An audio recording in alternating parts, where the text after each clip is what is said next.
آپ خود پیر ہیں ہاں جی تو لوگ آپ کے ہاتھ چومے، آپ نے طارق جمیل صاحب کا ہاتھ چوم لیا، وہ آپ کی فیوریٹ پرسنالٹی تو نہیں ہے؟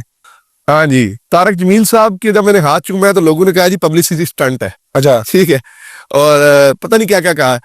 میں بہت چھوٹا تھا، میں تب سے طارق جمیل صاحب کو سنتا ہوں، حافظ اللہ تعالیٰ، اللہ کریم انہیں زندگی عطا فرمائے، کامل صحت عطا فرمائے، بڑی اچھی پرسنالٹی ہے. دیکھیں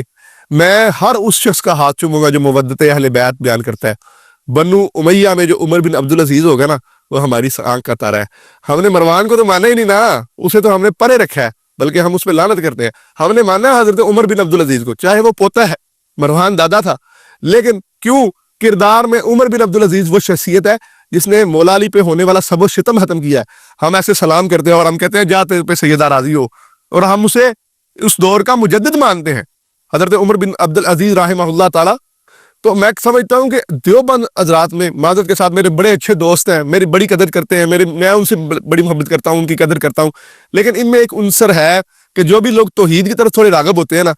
وہ توحید کرتے کرتے نا پھر اہل بیت کی تنقید کرنا شروع ہو جاتے ہیں، ان پہ تنقید کرنا شروع ہو جاتے ہیں، یا پھر جو صحابہ کرام کی محبت میں زیادہ گرفتار ہو جاتے ہیں وہ اہل بیت کی تھوڑی کمی پیشی کرنا شروع کرتے ہیں. اسی طرح جب جو اہل بیت کی محبت میں زیادہ ہو جاتے ہیں وہ صحابہ کرام کو کچھ نہیں سمجھتے. یہ ہم میں ایک بن گیا، پتہ نہیں کیا وجہ کہ ہم ساری چیزوں کو مینٹین کر کے کیوں نہیں چل سکتے یار.